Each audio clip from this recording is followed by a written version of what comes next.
Bismillahirrahmanirrahim. Assalamualaikum warahmatullahi wabarakatuh. Perkenalkan, saya atas nama Risna Dewi, mahasiswa Institut Agama Islam Negeri Bone, program studi manajemen pendidikan Islam kelompok 7.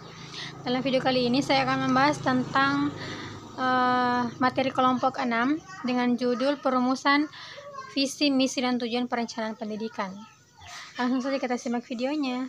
Dalam video ini saya akan membahas dua submateri. Yang pertama yaitu pengertian visi, misi, dan tujuan perencanaan pendidikan.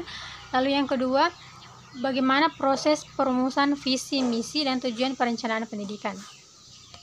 Kita akan membahas ke materi yang pertama yaitu pengertian visi, misi, dan tujuan perencanaan pendidikan. Yang pertama yaitu pengertian visi.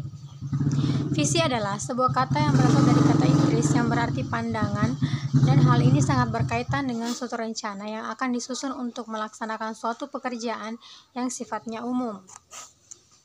Yang kedua, misi. Misi mempunyai arti yang sangat berlainan dengan kata visi karena di dalam kata misi terkandung suatu pesan kemanusiaan yang tinggi dan juga terkandung suatu aktivitas yang mengarah kepada suatu tujuan dari aktivitas tersebut dalam kaitan dengan kemanusiaan. Ketiga, pengertian tujuan. Tujuan merupakan penjabaran dari pernyataan misi. Tujuan adalah sesuatu yang akan dicapai atau dihasilkan dalam jangka waktu yang telah ditentukan.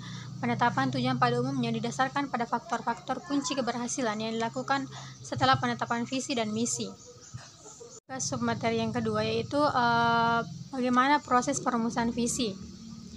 Yaitu yang pertama, mengkaji makna visi satuan organisasi di atasnya untuk digunakan sebagai acuan. Yang kedua, menginventarisasi rumusan tugas satuan organisasi yang tercantum dalam struktur dan tata kerja satuan organisasi yang bersangkutan. Ketiga, rumusan tujuan dan satuan organisasi tersebut dirangkum dan dirumuskan kembali menjadi konsep rumusan visi satuan organisasi. Yang keempat, konsep rumusan visi satuan organisasi didiskusikan dengan seluruh anggota organisasi untuk memperoleh masukan, klarifikasi, dan saran-saran.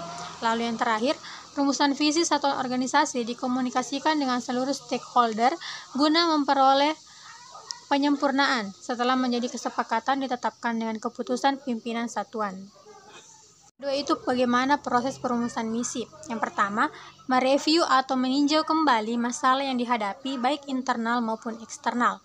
Yang kedua, melibatkan seluruh anggota satuan organisasi dan satuan kerja untuk memberikan partisipasi atau sharing secara maksimal sesuai dengan kemampuannya.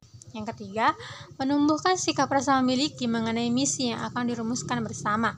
Yang keempat, mengakomodasi cita-cita dan keinginan seluruh anggota satuan organisasi atau satuan kerja. Yang terakhir, rumusan misi yang berasal dari pimpinan perlu disosialisasikan kepada seluruh anggota organisasi. Terakhir yaitu bagaimana sih proses perumusan tujuan. Yang pertama, mendeskripsikan hal-hal yang perlu diwujudkan sesuai dengan karakteristik satuan tujuan harus serasi dengan mengklarifikasikan misi, visi, dan nilai-nilai organisasi. Yang kedua, esensinya tidak berubah kecuali terjadi pergeseran lingkungan atau dalam hal isu strategik hasil yang diinginkan. Yang ketiga, biasanya secara relatif berjangka panjang. Yang keempat, menggambarkan arahan yang jelas dari organisasi. Yang terakhir, menantang namun realistik dan dapat dicapai. Tadi sedikit pemaparan materi dari kelompok 6 dari saya sendiri, Risna Dewi. Semoga dapat bermanfaat untuk diri saya sendiri dan untuk orang yang menonton video ini. Semoga dapat mengambil sisi positifnya dan dapat menjadi amal jariah untuk saya. Sekian dari saya. Assalamualaikum warahmatullahi wabarakatuh.